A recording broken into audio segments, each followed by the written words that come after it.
Augustan age, जिसे age of sensibility, new classical age of reason, age of scandal भी कहते हैं। 17वीं century के ख़त्म होने के साथ रेस्टोरेशन एज भी ख़त्म हो गई थी। रेस्टोरेशन पे लेक्चर आपको डिस्क्रिप्शन में मिल जाएगा, आप देख सकते हैं वहाँ पे। अब 18वीं सेंचुरी शुरू होती है। इंग्लैंड की क्वीन 18वीं सेंचुरी में मल्का ऐन होती है, वो तख्त पर बैठी होती है, मुल्क को और हुकूमत को संभाले होती है। इस एज के राइटर्स की दिलचस्पी, इंटरेस्ट क्लासिकल वर्क में बढ़ता जा रहा था, जो कि ग्रीक और लैटिन में लिखे गए थे।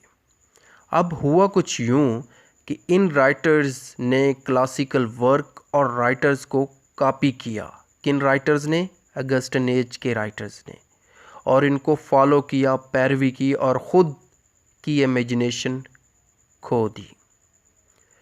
ज़िंदगी की हकीकत, रियलिटी पर फोकस था। क्रिएशन कम थी, लेकिन क्रिटिसिज्म कमाल का था इस एज का। इस एज की दूसरी खुसूसियत, थॉट्स की ओरिजिनलिटी मैटर नहीं करती थी, बल्कि लिटरेचर में परफेक्शन मैटर कर रही थी। जब ये अगस्टन एज शुरू होती है तो सबसे ओल्ड राइटर इस एज में हमारे पास जोनाथन स्विफ्ट थे। इनकी बायोग्राफ़ी भी आपको डिस्क्रिप्शन में मिल जाएगी, बल्कि बहुत से राइटर्स की बायोग्राफ़ी आपको देखने को मिलेगी इस चैनल पे। जोनाथन स्विफ्ट ये आयरलैंड में पैदा हुए। रेस्टोरेशन एज में इन्होंने काफ़ी स्ट्रगल किया था, लेकिन पहचान इनको जाकर अगस्टन एज में मिली। जब ये जॉब कर रहे थे तो इन्होंने दो बेहतरीन काम लिखे।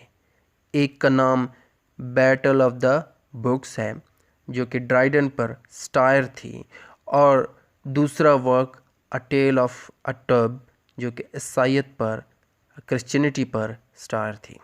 और ये दोनों वर्क 1704 तक पब्लिश नहीं करवाया इसने। फिर इनके एक और वर्क में the conduct of the allies में एक बहुत ही पावरफुल पॉलिटिकल राइटिंग सामने आती है जोनाथन स्विफ्ट की। जैसे जैसे वक्त गुजरता गया, इनके वर्क में बिटरनेस, हार्शपन, सख्ती आती गई, क्योंकि इन्होंने सोसाइटी जो देखी वो रोज़मर्रा की थी, रेगुलर लाइफ थी, और रेगुलर लाइफ आप जानते हैं कि किस तरह की होती है। इनकी बीमारी बढ़ती जा रही थी। किनकी? जोनाथन स्विफ्ट की। बहरापन, मिर्गी और पागलपन से उठे थे, तो तबीयत में स्ट्रेस और चिड़चिड़ापन तो लाजमी था इनकी, जोनाथन स्विफ्ट की तबीयत में। 1745 में इनकी डेथ हुई थी, मर जाते हैं। फिर कहा जाता है कि ये प्रोफेशनल राइटर्स नहीं थे जोनाथन स्विफ्ट, ये ओकेजनल राइटर्स थे। इसका मतलब ये है कि ये रोज़मर्रा रेगुलर लाइफ पर लिखते थे, जो चीज़ें उनके सामने होती थी उन पर लिखते थे। आए दिन जो भी चीज़ें वाक़या होती थी, जो भी चीज़ें होती थी, उन पर ये अपनी कलम को पेजेस पे निखारते थे, लिखते थे। ड्राइडन जोनाथन स्विफ्ट के मुतालिक कहता है कि जोनाथन, तुम पोइट नहीं बन सकते। तो ये कहना था कि जोनाथन ने ड्राइडन पर एक स्टार लिख डाली, जिसे बैटल ऑफ बुक्स कहते हैं। दोस्तों, एक अहम बात इनके मुतालिक वो ये कि अपने बुक्स को ये बेनाम होकर पब्लिश करवाते थे। इस एज में सियासत पर लिखा गया, स्टायर और क्रिटिसिज्म बहुत बढ़कर दिखा इस एज में हमें।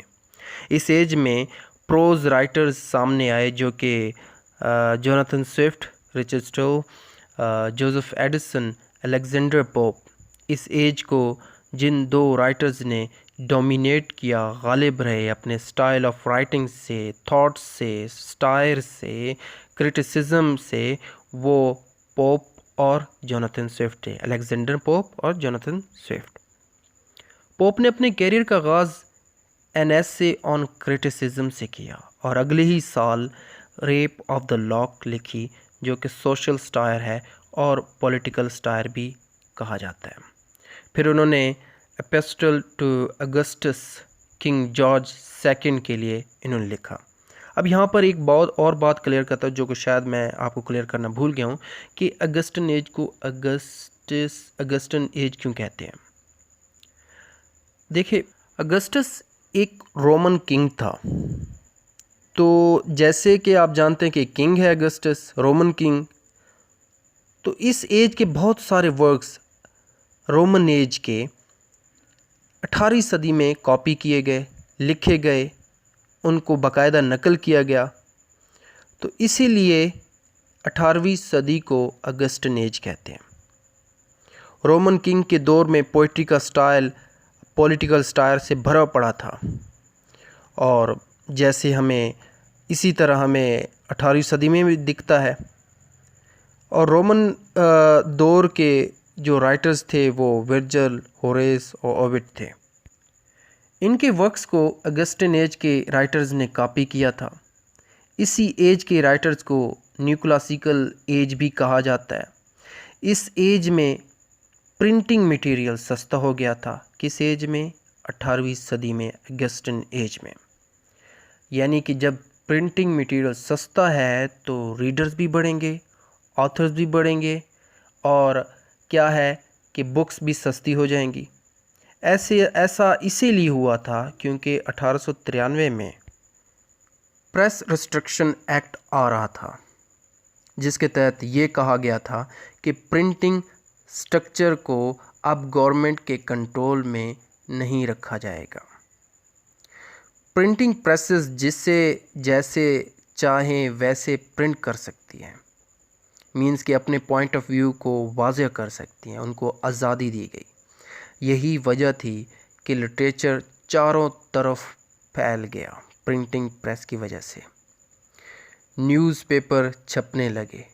तो इस दौर के पॉलिटिशियंस ने जर्नलिज्म की पावर को समझा, जाना कि जर्नलिज्म एक्चुअली है क्या। तो पॉलिटिशियन ने क्या किया कि जर्नलिस्ट को, जो जर्नलिज्म करते थे, उनको, सहाफ़ियों को रिश्वत देना शुरू कर दी, जिससे रिलीजन में झुकाव कम हो गया। अब प्रिंटिंग मटेरियल सस्ता हो गया, हर तरफ पढ़ने लिखने वाले लोगों की तादाद में इजाफ़ा हो गया। इसीलिए ये एज ऑफ रीज़न भी कहलाती है, या फिर आप यूँ कहें कि एज ऑफ इनलाइटमेंट भी इसे कहा जाता है। इस एज में लिटरेचर काफ़ी फजूल किस्म का लिखा गया था। वो क्यों? क्योंकि आपने पीछे मैंने आपको बताया है, मज़ीद भी बताऊंगा। आथर्स पॉलिटिशियंस को फंड करते थे। आथर्स सिर्फ अपनी एज की क्राइम और बुराइयों को दिखाते थे। इसीलिए इस एज को एज ऑफ स्कैंडल्स भी कहा गया है। सारे लिटरेरी फॉर्म्स में पोइट्री, ड्रामा और प्रोज में स्टाइल्स का इस्तेमाल बहुत देखा गया। अच्छा, दूसरा, इन राइटर्स ने क्या किया? एक ट्रेंड पकड़ लिया। वो ट्रेंड क्या था कि अपनी ही एज के किसी राइटर्स को पकड़कर खूब टारगेट करते थे, उस पे स्टाइल लिखते थे। नॉवेल्स, पोइट्री में एक दूसरे से लड़ रहे होते थे राइटर्स, ऑथर्स।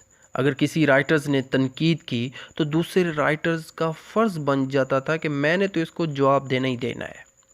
इसी तरह नॉवेल्स में आप देख लें, सैमुअल रिचर्डसन ने, जिसने पैमेला लिखी, तो इसके रिस्पॉन्स में हेनरी फील्डिंग ने क्या लिखा? हेनरी फील्डिंग ने ऐसा किया कि एलिजा हैवुड के साथ मिलकर स्टार करने के लिए एक नावल लिखा। ड्रामेटिस्ट दूसरे ड्रामेटिस्ट को स्टार करने लगे, इसके काम को तनकीद का निशाना बनाने लगे। बहरहाल हम इन फॉर्म्स ऑफ लिटरेचर को डिस्कस करेंगे, डिटेल में डिस्कस करेंगे, और इस टॉपिक को मज़ीद इंटरेस्टिंग और इंफॉर्मेटिव बनाएंगे। लेकिन वीडियो क्योंकि लंबी होती जा रही है, तो मैं चाहूँगा कि पार्ट 2 भी इस वीडियो का हो, ताकि आपको डीपनेस में पता चले कि एक्चुअली अगस्टन एज, जिसके इतने ज़्यादा, अगस्टन एज में बहुत सारी एजेस आ रही हैं, तो उनमें राइटर्स का क्या किरदार है। अगर वीडियो अच्छी लगती है तो लाइक करते जाएगा, दोस्तों के साथ शेयर कीजिएगा, न्यू हैं तो सब्सक्राइब कीजिएगा। Thank you for watching this.